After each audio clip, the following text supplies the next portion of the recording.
Bonjour jeunesse africaine, jeunesse martyre, jeunesse très souvent manipulée. Bonjour encore jeunesse africaine, jeunesse martyre, jeunesse très souvent manipulée. Jeunesse africaine, jeunesse martyre, jeunesse très souvent manipulée. Vous voyez, ce slogan-là, je vous ai dit, il a été longtemps mûri, il a été mûrement réfléchi. Voilà des gens, notamment le général Toumba, qui sont rendus coupables d'un coup d'État, le coup d'État le plus idiot qui existe sur la planète, le coup d'État le plus sans raison. C'est le plus inutile coup d'État qui existe depuis que le monde a été créé contre le président Bazoum. Aujourd'hui, il sort, je vais vous mettre la vidéo, le général Toumba sort, je vous mets la vidéo d'abord et ensuite on revient. Le Sahel, c'est 3 mois de pluie. Après 3 mois de pluie, il n'y a plus rien à faire pratiquement. Donc si tu n'as pas à manger durant 3 mois, tu passeras les 9 autres mois dans l'errance ou dans l'exode. Voilà les véritables problèmes auxquels il faut s'attaquer. Et nous sommes d'accord sur ce point, que ces problèmes ne sont pas forcément militaires. Et nous sommes d'accord sur ce point, qu'il faut laisser place à la démocratie. Nous sommes d'accord pour cela. Et il faut des mandats, il faut des élections, pour que des gens qui ont la légitimité puissent venir prendre ces problèmes à bras le corps et essayer de les résoudre. Nous voulons juste faire des fondations au Niger et libérer la place. Merci beaucoup. Merci de votre attention. Aujourd'hui, voilà, vous avez bien écouté, le général Toumba sort pour dire qu'ils savent qu'eux ne peuvent pas venir à bout du terrorisme. Qu'ils savent qu'il faut des institutions, qu'ils savent qu'il faut la démocratie, ils savent. Voilà des idiots qui sont engagés sur un chemin qu'eux-mêmes ne maîtrisaient pas. Parce qu'ils ne connaissaient pas les enjeux réels de ce coup d'État-là. L'enjeu réel, c'est que Tiani et le président Mahamadou Youssoufou, ils étaient en connivence pour exploiter le peuple du Niger. Et c'est ce pourquoi, c'est ce contre quoi le président Bazoum luttait. Et c'est sous le président Bazoum, des hauts dignitaires, des responsables sont allés en prison. Plus d'une quarantaine de personnes ont été emprisonnées parce qu'ils sont rendus coupables de fraude. Voyant leur tout arriver, voyant que leur vache à lait va leur échapper, ils ont formaté un coup d'État. Et comme aujourd'hui, le panafricanisme, le développement de l'Afrique se résume à de gros discours creux et à une accusation exacerbée de la France, ils sont venus accuser la France. Ils sont venus faire de gros discours. Ils sont allés s'allier avec les putschistes du Mali qui eux-mêmes n'ont pas de solution pour le Mali également. Pour commencer à accuser. Et c'est ça l'Afrique. Cheikh Anta Diop l'a dit, l'émotion est nègre. Et quand on dit abat la France, abat l'impérialisme, abat les valets locaux, automatiquement, la grande masse idiote là applaudit. Pour dire que oui, c'est ça, c'est des garçons, ils ont dit la vérité. Mais quand on finit de faire leurs gros discours là, on mange quoi le soir? On se sécurise comment?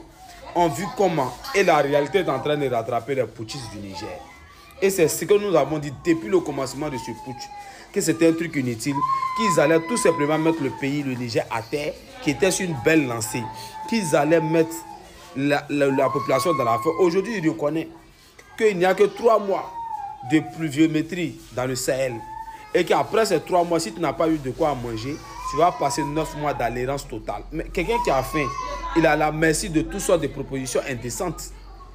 Mais est-ce que c'est parce que nous vous avons dit depuis le début d'éviter ce coup d'État-là? Toi, le général Touma, tu aurais pu convaincre le Toka de Tiani là pour lui dire, mon général, ce n'est pas une bonne idée.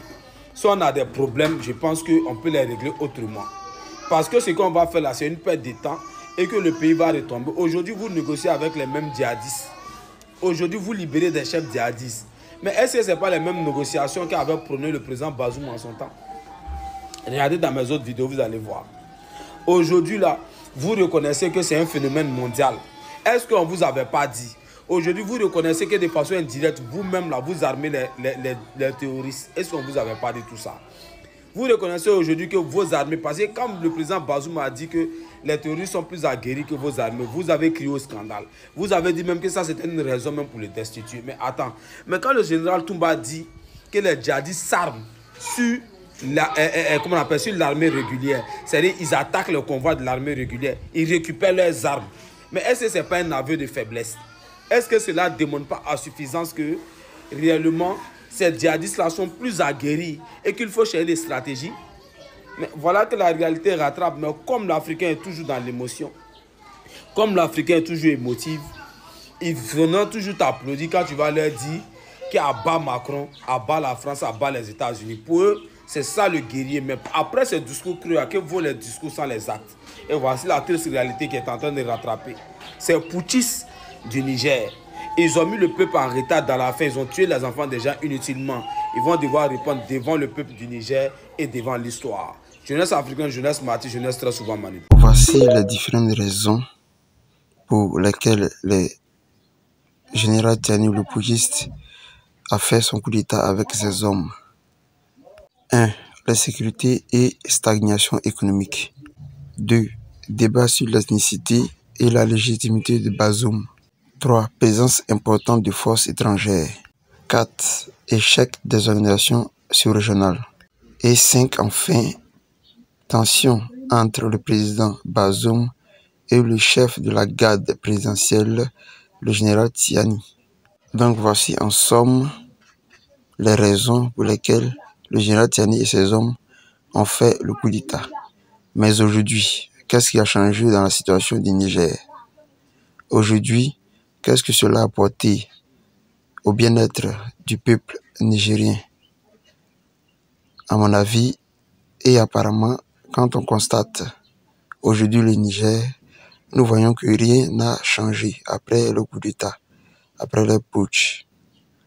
Et aujourd'hui, voici l'un des généraux qui a pris la parole et qui dit en quelque sorte qu'ils ont failli à cette mission dont ils s'étaient donné comme objectif.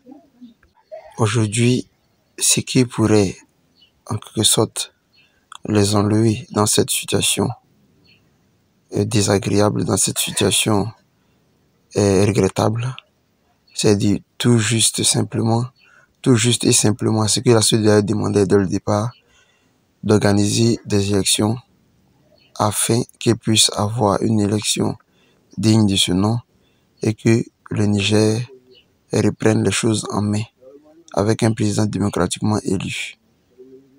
Et c'est ce qui va rendre crédible le Niger, les autorités du Niger. Sans ça, le Niger stagnera dans cette situation de ni paix, ni guerre. Et c'est déplorable. Famille, ciao pour une nouvelle vidéo.